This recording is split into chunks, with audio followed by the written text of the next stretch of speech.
오늘 함께 나누신 말씀은 에스겔서 1장 15절로 28절까지 말씀입니다. 그 말씀이 이제 구절이 좀 긴 구절이 있어서 제가 이제 파란 색깔로 이제 표시했으니까요. 그 긴 구절은 슬라이드 2개니까 계속해서 읽으시면 되겠습니다. Today's passage from book of Ezekiel chapter 1 verse 15 through 28. 15절로 28절 말씀 한 절씩 교독하겠습니다. 내가 그 생물들을 보니 그 생물들 곁에 있는 땅 위에는 바퀴가 있는데 그 네 얼굴을 따라 하나씩 있고 그 바퀴의 모양과 눈이 드러나는 바퀴 보이고 그네 생물 같은 모양을 가지고 있으며 그들의 모양과 드러나는 바퀴 안에 바퀴가 있는 것 같으며 그들이 갈 때는 사방으로 향한 대로 돌이키지 아니하고 가며 그 둘레는 높고 무서우며 그 위에 둘레로 돌아가서 문이 닫으며 그 생물들이 갈 때 바퀴들도 그 곁에서 가고 그 생물들이 땅에서 들릴 때 바퀴들도 들려서 영이 저쪽으로 가면 생물들도 영이 가야 하는 곳으로 가고 바퀴들도 그 곁에서 들리니 이는 생물의 영이 그 바퀴들 가운데 있습니다. 그들이 가면 이들도 가고 그들이 서면 이들도 서고 그들이 땅에서 들릴 때에는 이들도 그 곁에서 들리니 이는 생물의 영이 그 바퀴들 가운데 있음이더라. 그 생물의 머리 위에는 수정처럼 문창의 형상이 있어 위에 두려운데 그들의 머리 위에 펼쳐져 있고 그 궁창 밑에 생물들의 날개가 서로 향하여 펴 있는데 그 생물은 두 날개로 몸을 가렸고 저 생물도 두 날개로 몸을 가렸더라.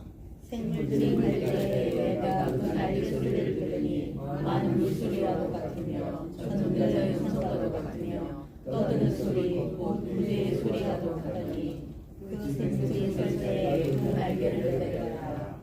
그 머리 위에 있는 궁창에서부터 음성이 나더라. 그 생물이 설 때 그 날개를 내렸더라. 그 머리 위에 있는 궁창에 여자의 형상이 있는데 그 모양이 나무석 같고 그 여자의 형상 위에 한 이상이 있어 사람의 모양 같더라.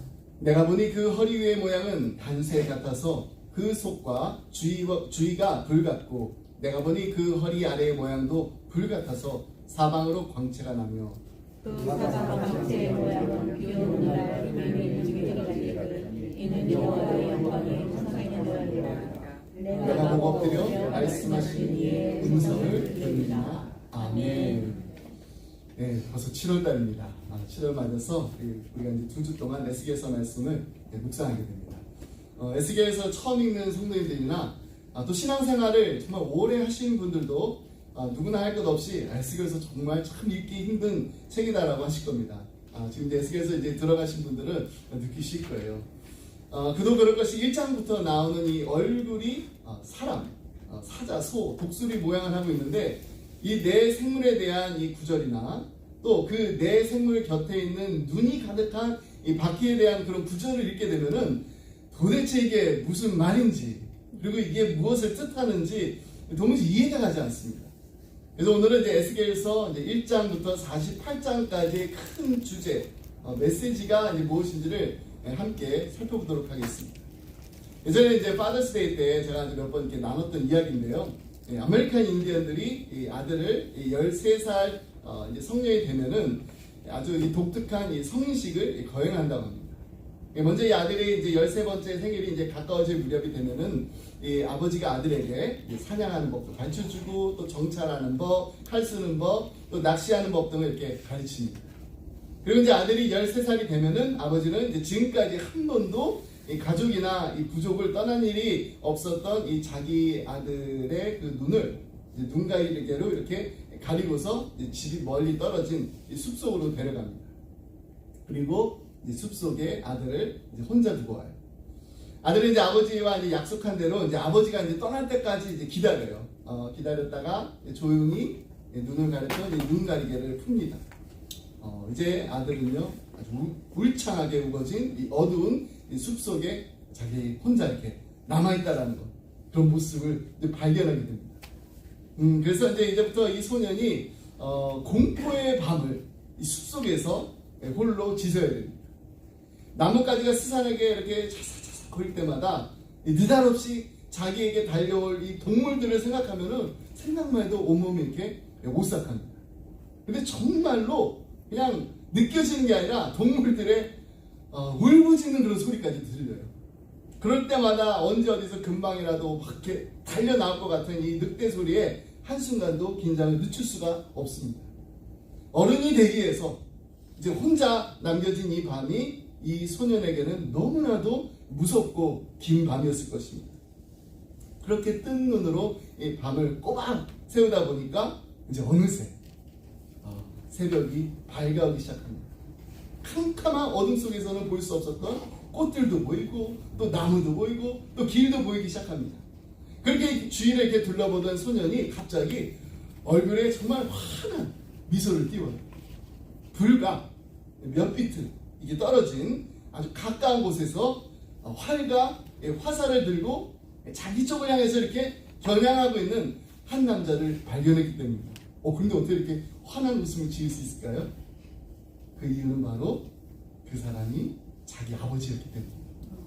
아버지가 거기서 아주 가까운 곳에서 아들과 함께 온 밤을 지새웠던 것입니다.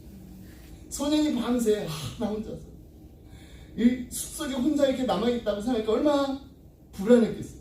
두려움에 떨 수밖에 없었지만은 사실은 자기 혼자가 아니었다라는 것을 알게 된 거예요. 아버지가 바로 거기에서 자기와 함께 있었습니다. 여러분, 이것이 바로 오늘 우리가 함께 읽은 에스겔서의 메시지입니다. 에스겔서는 크게 두 부분으로 나눌 수 있습니다.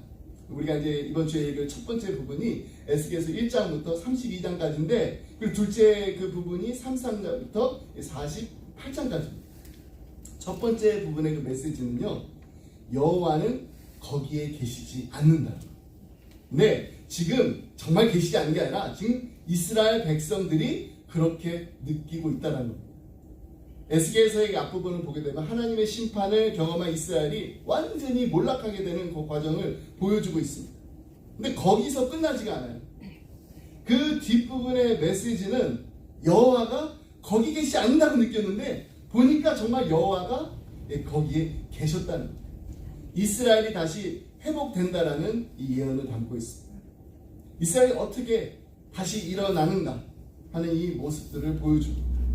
황폐하고 황무해진 이들의 땅이 분명히 다시 재건될 것이고 사람들이 다시 모여서 살게 될 것이라는 것입니다.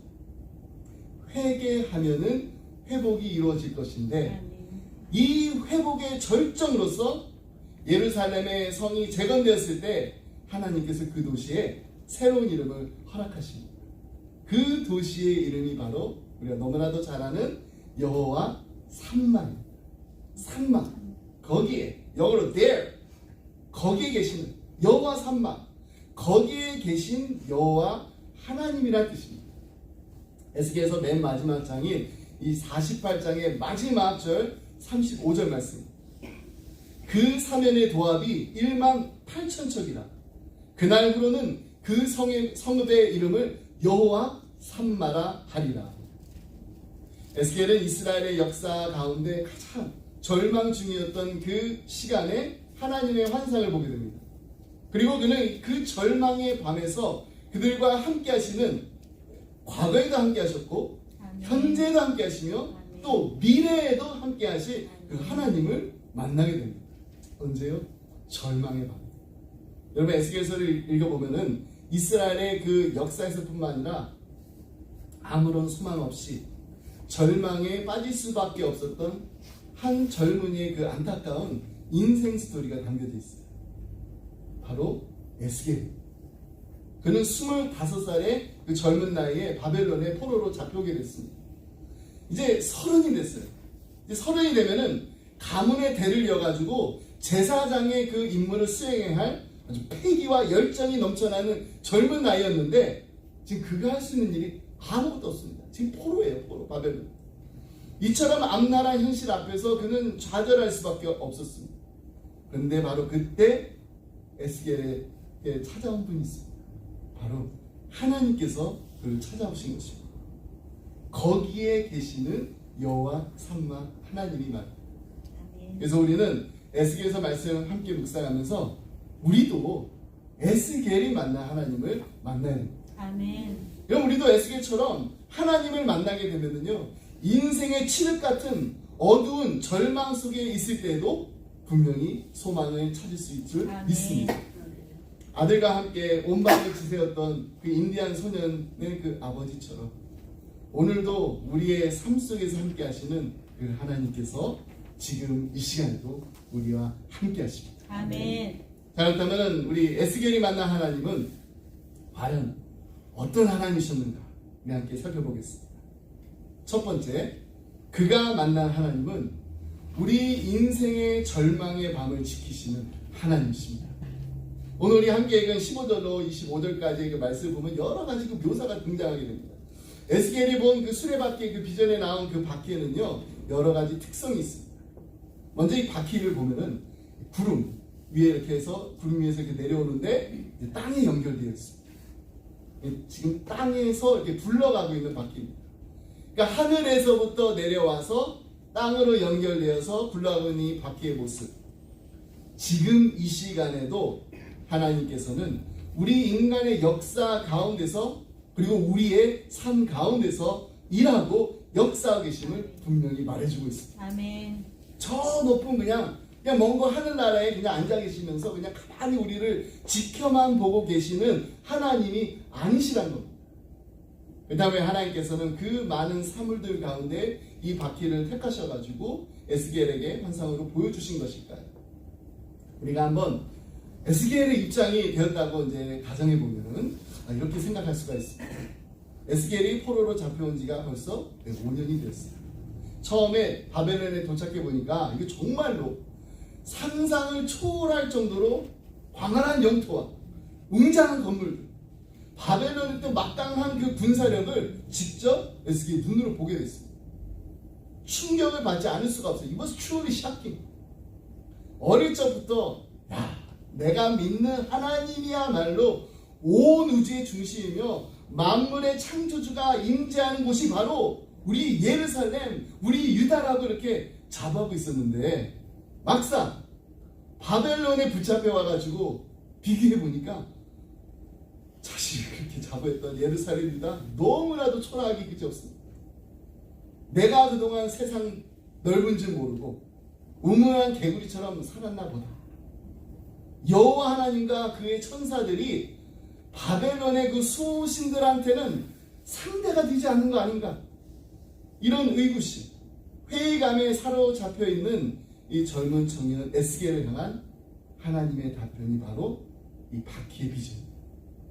살아계신 하나님의 그 막강한 군대를 상징하는 이 병거의 바퀴, 그리고 그 위에 올려져 있는 하나님의 보좌, 그리고 그 병거 바퀴는 하늘 구름 위에서 그냥 그 위에서만 둥둥둥 떠다니면서 달리는 바퀴가 아니라 지금 이 땅을 밟고 달리고 있다는 것입니다. 에스겔이 이것을 통해서 하나님을 새롭게 알게 됐습니다. 그냥 저 먼 하늘나라에서 우리 잘하고 있나 가만히 지켜만 보고 계시는 그런 하나님이 아니라는 겁니다. 우리의 인생뿐만 아니라 온 인류의 역사를 주관하시고 다스리시는 지금 이 시간에도 우리와 함께 하시는 그 하나님을 만나게 된 것입니다. 비록 지금은요 아무런 변화도 생기지 않았습니다. 그저 그냥 답답한 상황입니다. 하지만 쉬지 않으시고 우리를 위해서 움직이고 계신 그 하나님, 그 하나님의 위대하심을 발견할 수 있었던 것입니다. 제이피 필립스가 이런 말을 했어요. 당신의 하나님이 너무 작다. Your God is too small. 근데 여러분, 진정한 부흥은 어디서부터 언제 시작되는지 아세요?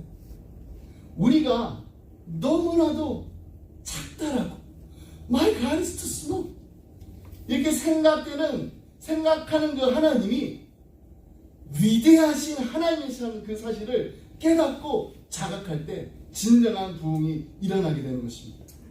에스겔은요 그 바퀴의 비전을 통해서 이스라엘의 하나님은 결코 바벨론의 어떤 신들보다도 뒤지지 않는, 아니 비교할 수도 없는 위대하신 하나님이라는 사실을 깨닫게 됩니다.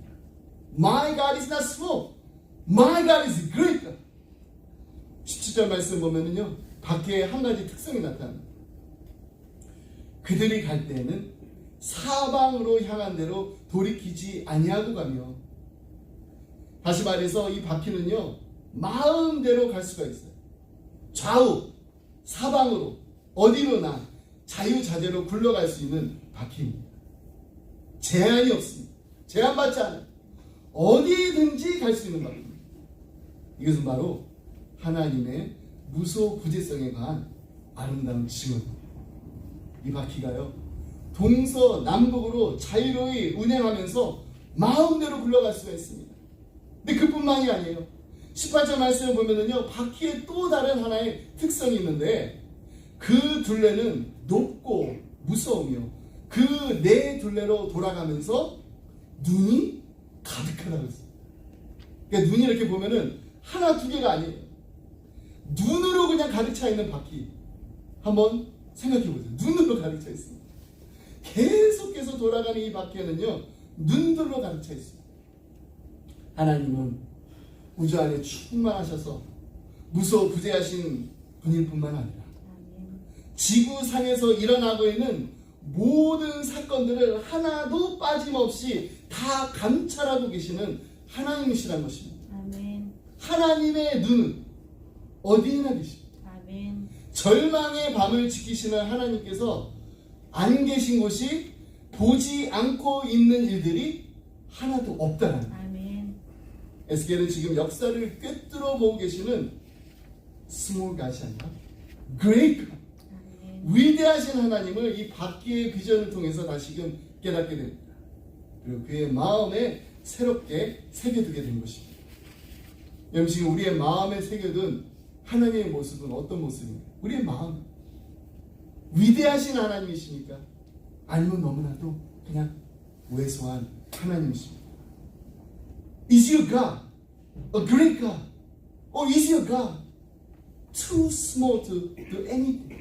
Too small to handle anything?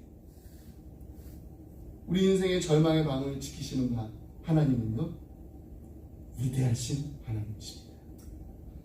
우리의 모든 것을 감찰하시는 하나님, 그리고 지금도 우리를 불꽃 같은 눈동자로 지켜보고 계시는 하나님이 우리와 항상 함께 하시는 사실을 굳게 믿고 나갈 때, 주님의 높고 위대하신 내 영혼이 찬양하네. 날마다 감사 찬송하며 나아가는 은혜가 풍성한 하루하루가 될 줄 믿습니다. 아멘. 두 번째로 에스겔이 만난 하나님은요, 이제 우리의 절망의 밤을 밝히시는 하나님이십니다. 아멘. 보면 26절 28절 말씀 보겠습니다. 그러면은 여기에 뭐뭐 같아서란 말이 계속해서 반복되고 있습니다. 제가 이제 26절 28절 말씀을 이제 봉독할 때 이제 슬라이드 보시면서 도대체 이제 몇 번이나 나오는지, 뭐뭐 같아서란 말이 얼마만큼 반복되는지 주의 있게 한번 찾아보시기 바랍니다. 그 머리 위에 있는 궁창 위에 보좌의 형상이 있는데 그 모양이 남보석 같고, 그 보좌의 형상에 한 형상이 있어 사람 모양 같더라. 내가 보니 그 허리 위의 모양은 단새 같아서 그 속과 주위가 불 같고, 내가 보니 그 허리 아래의 모양도 불 같아서 사방으로 광채가 나며, 그 사방 광채의 모양은 비 오는 날 구름에 있는 무지개 같으니 이는 여호와의 영광의 형상의 모양이라. 내가 보고 엎드려 말씀하시는 이의 음성을 들으리라. 총 몇 번 나왔나요? 네, 6번. 6번이나 걸쳐가지고 뭐뭐 같아서란 말이 등장하고 있습니다. 에스겔은 하나님의 그 보좌가 얼마나 영광스러운지 그걸 그냥 있는 그대로 다 묘사할 수가 없었어요. 그래가지고 뭐뭐 같다 이 표현을 쓸 수밖에 없었던 거예요. 이 보좌의 모양이 남보석과 같다고 했습니다. 푸른 빛의 보좌, 아름다운 보좌입니다.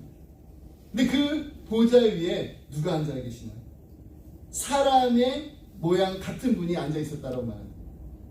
성경학자들은 이는 성자 하나님의 모습이라고 해석하고 있습니다.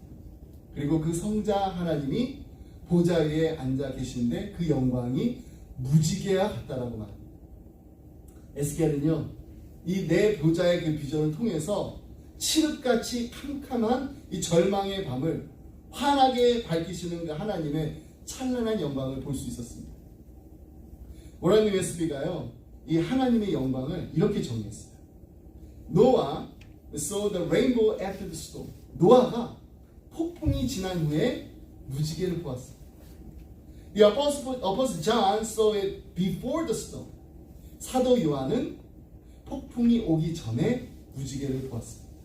But Ezekiel saw it within the storm. 그런데 에스겔은 어디서요? 폭풍 가운데서 이 무지개를 보았습니다. 이것이 우리 오늘날 우리에게 얼마나 큰 용기와 희망을 주는지 모릅니다. 폭풍 전도 아니고 폭풍 후다. 폭풍 가운데, 폭풍 가운데 우리와 함께 하시는 그 하나님의 영광이 캄캄하고 절망 속에 빠져있는 우리의 인생의 밤을 환하게 밝혀줄 줄 믿습니다. 아멘. 어두운 세상에 빛으로 오신 그 예수님이 육신을 입고 이 땅에 오셨다는 그 사실, 그 자체가 하나님께서 우리의 인생을 간섭하고 계시다는 선언입니다. 하나님 저 높은 보좌에 계십니다. 그러나 우리와 무관하게 그냥 저 먼 곳에서 그냥 우리를 그냥 구경만 하고 계신 하나님이 절대로 아니시라는 거예요. 성자 하나님께서 친히 우리 인간의 몸을 입고 이 땅에 오셨습니다. 그리고 우리의 모든 아픔과 고통을 함께 아파하시면서 같이 공감하시는 어떤 하나님이요? 임마누엘 하나님으로 우리를 찾아오셨다는 거예요. 아멘. 에스겔이 만난 여호와 삼마 하나님, 그리고 우리와 함께 하시는 임마누엘 하나님이 오늘도 살아 역사하시는 우리의 하나님이십니다. 아멘. 그렇기 때문에 우리는 인생의 폭풍 가운데서도 평안할 수가 있습니다. 여러분, 우리 하나님이 살아계시다. 그리고 그 하나님이 우리의 삶 속에 간섭하시기를 원하시는 하나님이시라면 우리에게는 소망이 있습니다. 절망의 밤을 지키시는 하나님, 그리고 그 절망의 밤을 밝히시는 하나님께서는 우리와 항상 함께 하시기를 기뻐하시기 때문입니다. 말씀을 드리면서 아프리카에서 목회를 한 이 다니엘 라이스라는 이 성공의 목사님이 쓰신 이야기 여러분께 몇 번 들려드렸습니다. 한번 이 이야기를 다시 한번 생각해 보기 원합니다. 한 선교사님이 아프리카 오지에 들어오셨어요. 거기서 그리스도에게 십자가를 전하는 일은 정말 이게 쉬운 일이 아닙니다. 하지만 끝까지 포기하지 않고 했습니다. 그리고 현지 사람들이 그것을 이해하지 못했어요. 오랜 세월이 흘렀는데도 선교사님의 그 기도와 노력 끝에 감사하게도 한 가정이 예수 그리스도를 영접했습니다. 그 선교사님이 얼마나 기뻤을까요? 정말 그렇게 오랫동안 수고했는데 이제 한 가정이, 근데 이 가정이 신앙으로 아름답게 열매 맺어가는 그 과정에서 그 가정의 장남이 병들게 됐습니다. 선교사님 비롯해가지고 가족들이 금식하고 철야도 하고 막 아이의 그 치유를 위해서 막 간절히 기도했습니다. 하나님, 온 부족이 지금 이 집안을 지켜보고 있습니다. 이제 막 구원받은 가정이에요. 그렇기 때문에 하나님께서 이 아이를 살려주셔야 돼요. 근데 하나님께서 그 아이를 살려주셔야 되는데 살려주지 않으셨어요. 선교사님이 너무 낙심한 나머지 내가 더 이상 이곳에서 어떻게 예수 그리스도를 전할 수 있겠는가. 그래서 짐을 싸가지고 떠나려고 하는데 마침 그 부족의 추장이 그를 찾아왔습니다. 그리고 이렇게 말했다. 선교사님, 우리도 예수 그리스도를 만나기 원합니다. 선교사님 깜짝 놀라가지고 어떻게 그런 결정을 했냐고 물었어요. 그때 추장이 이렇게 말했다. 선교사님, 우리도 죽음 앞에서조차도 담대하게 하시는 그 하나님을 아는 신앙을 소유하기 원합니다. 이 아이의 하나님을 우리에게도 소개시켜 주세요. 여러분, 하나님이 이 소년을 보호하셨나요? 보호하셨습니다. 끝까지 믿음으로 고난의 과정을 감당하게 하셔서 온 부족이 그것을 보고서 나도 이 아이가 믿는 그 하나님을 믿고 싶다라는 마음이 생기고 그리스도로 돌아가게 하는 열매를 맺도록 하나님께서 그 아이를 보호하셨던 것입니다. 때로는요, 하나님께서 우리의 문제를 해결하십니다. 근데 때로는 문제를 안고 가는 그 과정을 통해서 하나님이 영광을 받으시기도 합니다. 여호와 삼마 하나님, 거기에 계시는 하나님께서 이 한 주간도 우리를 분명히 지키시고 보호하시고 함께 하실 줄 믿습니다. 아멘. 우리의 절망에, 우리의 인생의 절망의 밤을 밝히시고 지키시는 하나님과 동행하는 우리 모두가 되기를 주님의 이름으로 축복합니다. 아멘. 기도하겠습니다. 하나님 아버지 감사합니다. 십자가의 은혜로 말미암아 하나님을 아바 아버지라 부를 수 있도록 하나님의 원수였던 우리를 하나님의 자녀 삼아주심을 감사드립니다. 아멘. 날마다 불꽃 같은 눈동자로 우리를 지키시고 보호하시며 함께 해주신 하나님의 놀라우신 사랑에 감사를 드립니다. 여호와 삼마 하나님, 거기에 계시는 하나님께서 이 한 주간도 절망 가운데 놓인 우리의 인생을 지키시고 밝혀주셔서 하나님과 동행하는 기쁨과 세상이 주지 못하는 참 평안을 누리는 복된 하루하루가 되게 하여 주옵소서. 아멘. 절망 속에서도 죽음 앞에서도 우리를 담대하게 하는 하나님을 아는 신앙을 가지고 날마다 승리하는 우리의 가정, 우리 교회가 되게 하여 주옵소서. 아멘. 사랑하는 우리 자녀들을 위해서 기도합니다. 하나님, 이들의 하나님이 결코 너무 작아서 너무 왜소해서 이들의 인생에 아무것도 하실 수 없는 힘없는 하나님이 아니시라는 것을 우리 자녀들이 분명히 깨닫게 하여 주옵소서. 에스겔과 같이 여호와 삼마 하나님을 만나 어제도 계시고 오늘도 계시며 앞으로도 계속해서 나를 불꽃 같은 눈동자로 지키시고 보호하시고 함께 하시는 하나님을 날마다 경험하게 하여 주옵소서. 아멘. 그래서 우리의 사랑하는 자녀들이 세상에 굴복하는 것이 아니라 하나님께 온전히 순종하여 하나님께 영광 돌리는 하나님 보시기에 아름다운 인생이 다 되게 하여 주옵소서. 아멘. 이 모든 말씀 예수님의 이름으로 기도드립니다. 아멘. 아멘. 우리 다 같이 나서 함께 기도 말씀 드리겠습니다.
이제는 우리 주 예수 그리스도의 은혜와 하나님 아버지의 그 크신 사랑과 성령님의 감동감화 교통하심이 하나님 불꽃 같은 눈동자로 우리를 바라보시며 지켜주시는 여호와 삼마 하나님을 찬양합니다. 아멘. 오늘도 내일도 언제나 어디서나 우리와 함께 하시는 하나님과 동행하는 기쁨이 넘치게 하여 주옵소서. 아멘. 간절한 마음으로 기도하며 주님만 바라보며 주님만 의지하는 사랑하는 성도님들과 가정과 생활 위해 그 주님의 몸된 교회 위해 지금부터 영원토 함께 하시길 간절히 축원하옵나이다. 아멘.